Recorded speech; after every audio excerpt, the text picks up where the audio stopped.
In this video, I'm going to tell you everything you need to know about limited companies. As an accountant, chartered tax advisor, I'm going to share the key information you need to know in order to make sure that you don't have any fines and you're running your limited company correctly.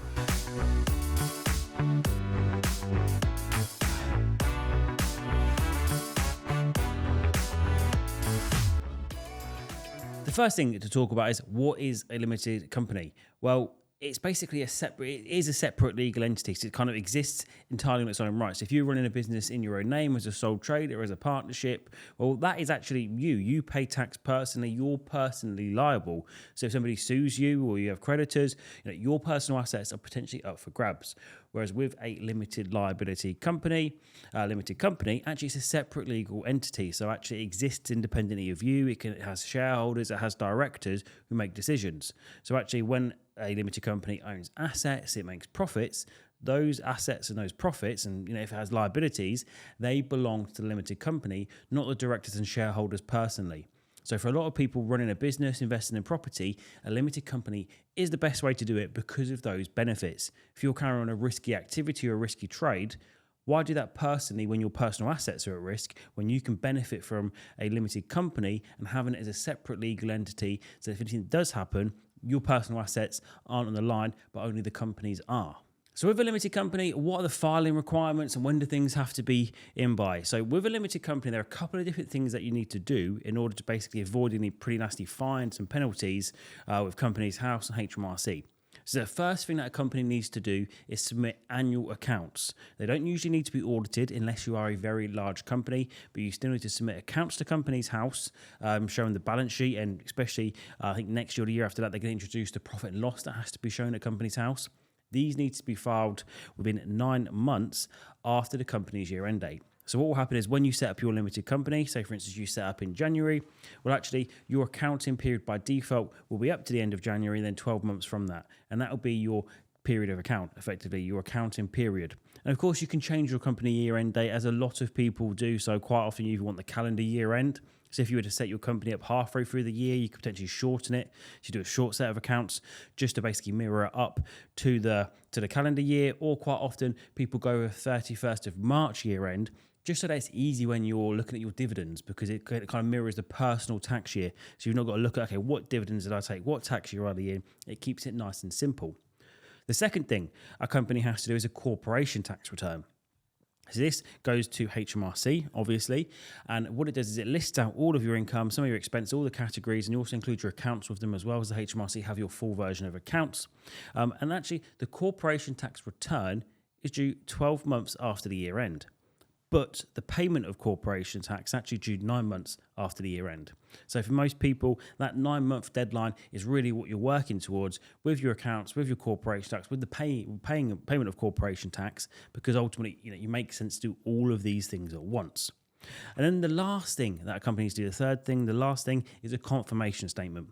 And this is done usually 2 weeks after the company's year end. And it basically lists all of the person of significant control, all the relevant legal entities that own the business with Companies House, so they know who actually owns the business, and that's listed publicly as well. So as we mentioned, a limited company has to do a corporation tax return. So that's what tax a limited company typically pays. So on the profits of a limited company, they will actually pay corporation tax. Now, it used to be quite easy as to how much corporation tax you paid. Up until recently, it was just a flat 19%.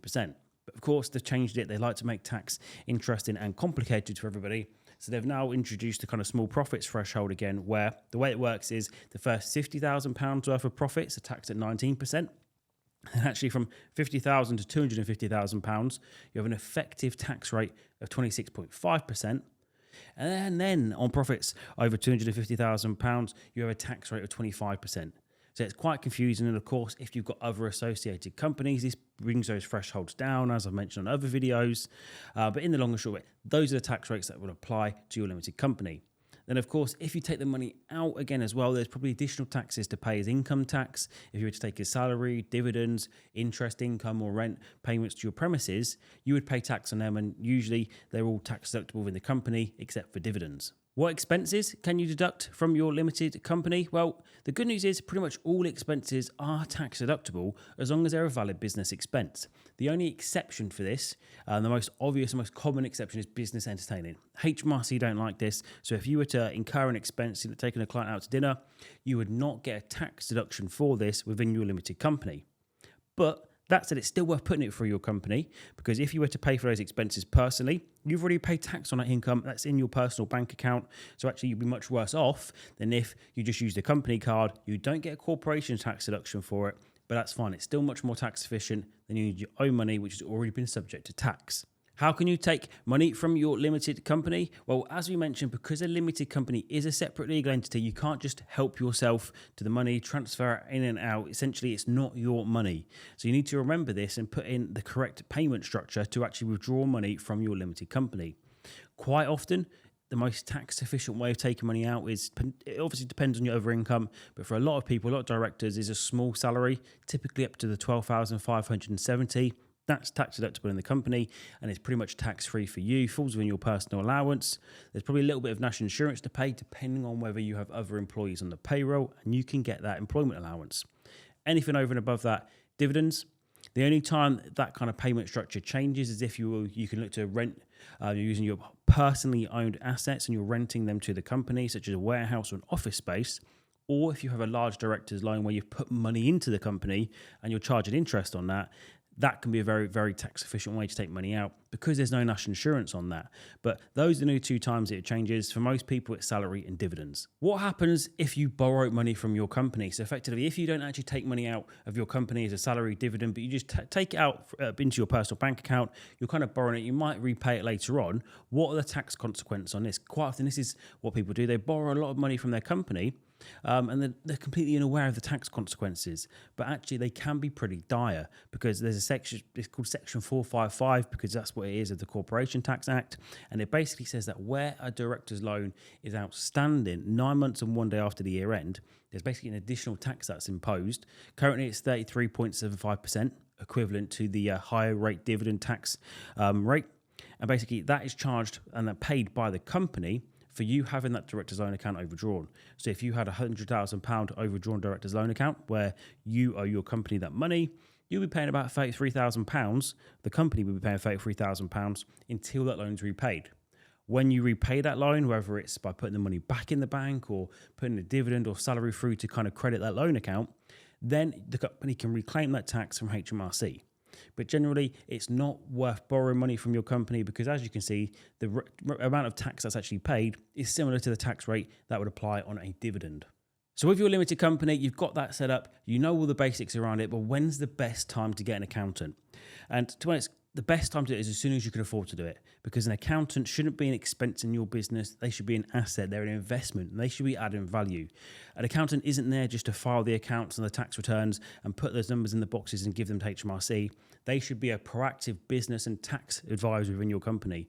So all of this stuff, all the stuff we've spoken about here, that is your accountant's job to worry about that and inform you about it, not yours. So actually, the sooner you get an accountant, the sooner you can take that off of your plate, so to speak, and focus on the more important areas of your business, such as growing the business and hiring staff and dealing with your own customers. So for that reason, as soon as you can afford to get an accountant, we definitely recommend getting one. I hope you found this video useful. If you have, please give it a big thumbs up and also smash that subscribe button. That's all for now. See you next time.